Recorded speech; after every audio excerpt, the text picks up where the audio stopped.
real well. Mm-hmm. It's going swimmingly. But then she says, as she's walking out, she doesn't even turn all the way around. She just stops and goes stiff in the doorway. It's super dramatic. She says, if he gives Kahlan a baby, it will be a boy, and she will kill it. She's gonna be a fucking baby murderer. Yeah, she being Shota. Yeah. If that was in any way not direct. Shota is going to murder Richard and Kahlan's baby, if they do have a baby, and it's a boy. And we can assume that she's seen this baby in a vision. This is legit her threatening a baby. I just, this is not imaginary baby. This is actual, kind of imaginary, because it doesn't exist yet, but...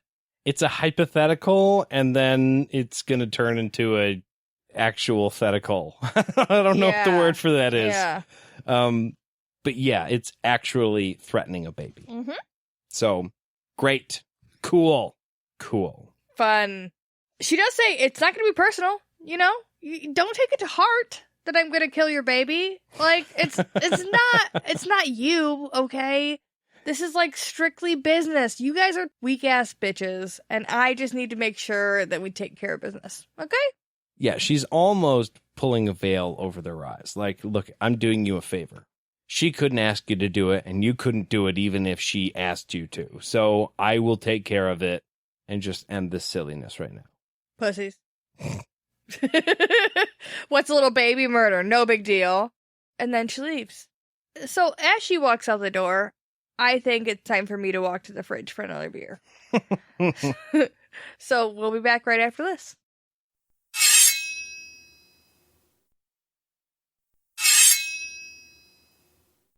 And we are back.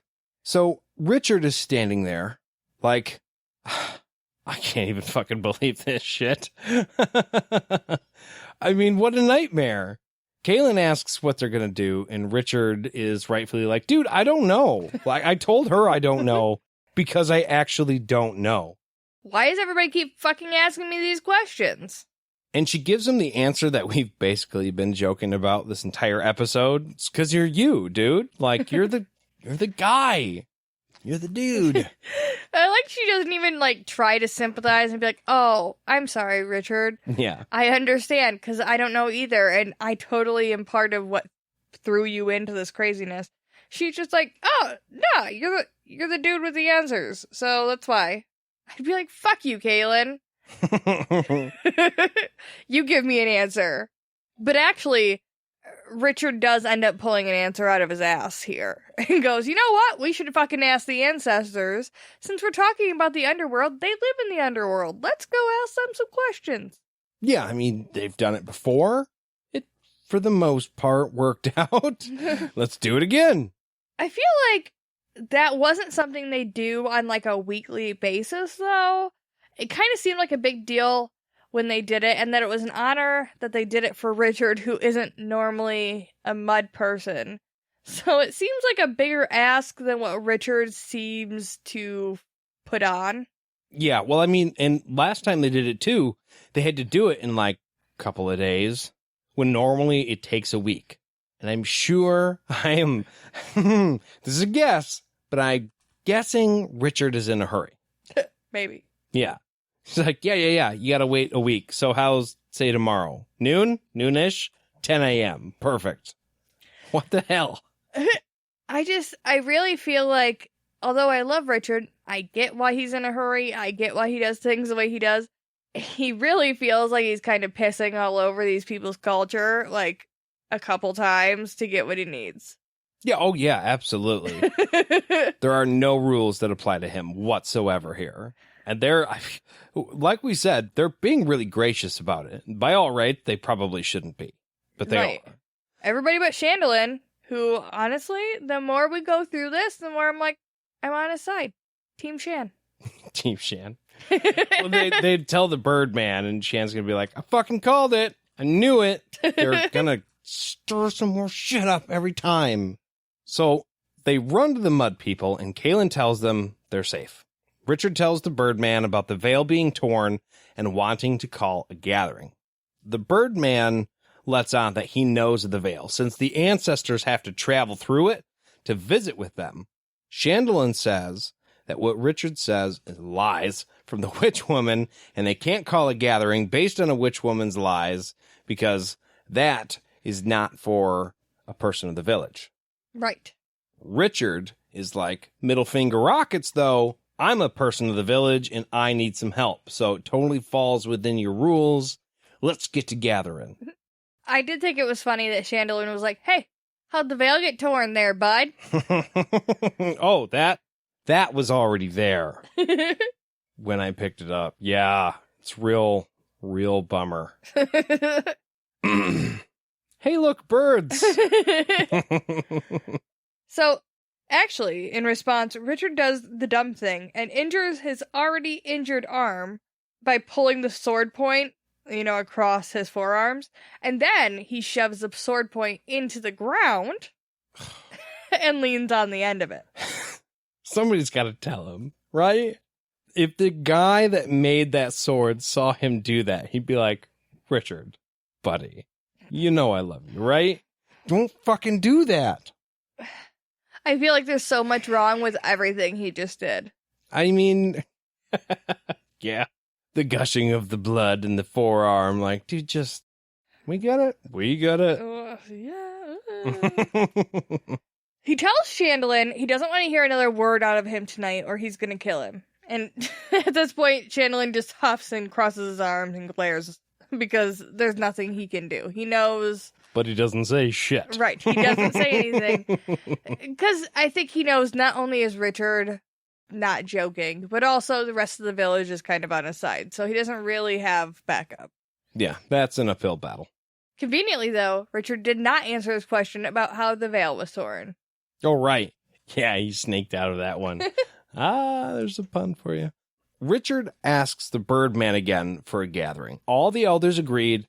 Nobody wants to challenge Richard. He just straight up threatened Chan. So they're like, yeah, nope, we're good. We can do that for you. Yep, that's fine. The Birdman doesn't like it. He doesn't want to ask the dead about their world. They may be pissed off about it and say no. But Richard, look, he's only going to ask for a good reason.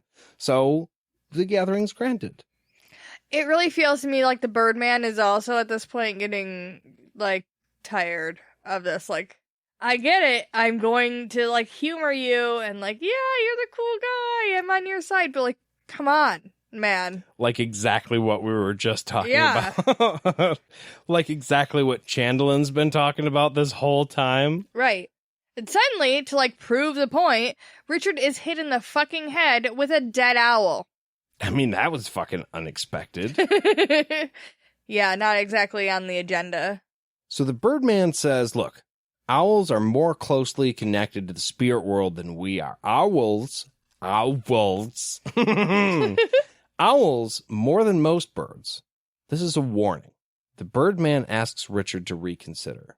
And since this means it's going to be dangerous, we know that, but now he has a sign from who the fuck knows where is this is not a good idea. You should not do this thing.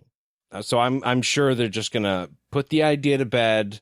It was a good A for effort shot, and we'll talk in the morning. Yeah, that's what I would do. That's not what they do. Aw, damn. No.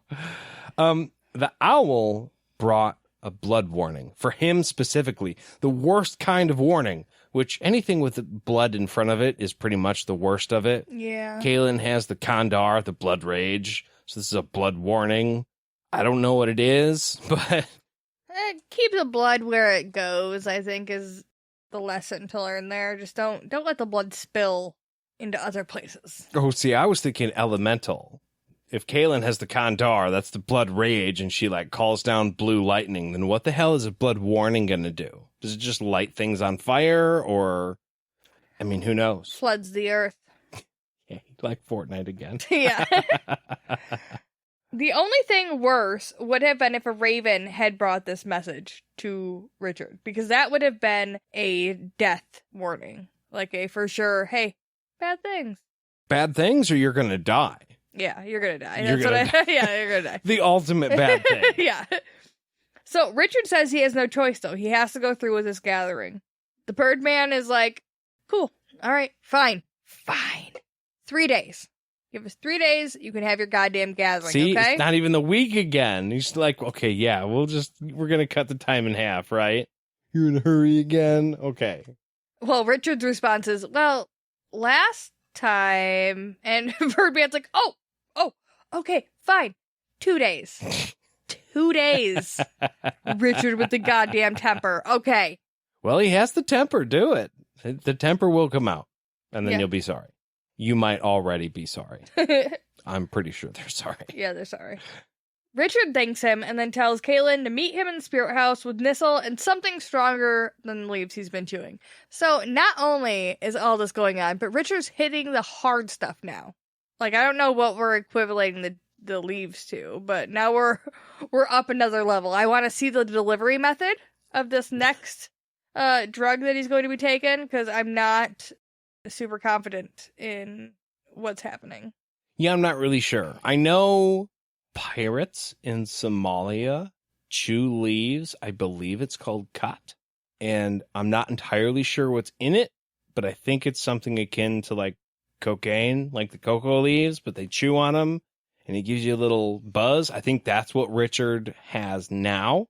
Okay. So I think what he's going to get is probably some edibles from his local dispensary or something of that nature. I feel like that might be a step down from the coca leaves, though. I feel you think so? Yeah, no, I feel like the next step up would be like injectables. You also learned that in drug school. Yeah, the same place I learned about the boo bottle. Whatever. I love you, honey. I love you. So Richard pulls the sword out of the ground, finally, and he walks away into the dark. And that is the end of chapter 12, my friends. That was a long one. It was, but you know, we've had some short ones, so this one's a little longer. It all evens out. Yeah. It's fine. Yeah. It's fine.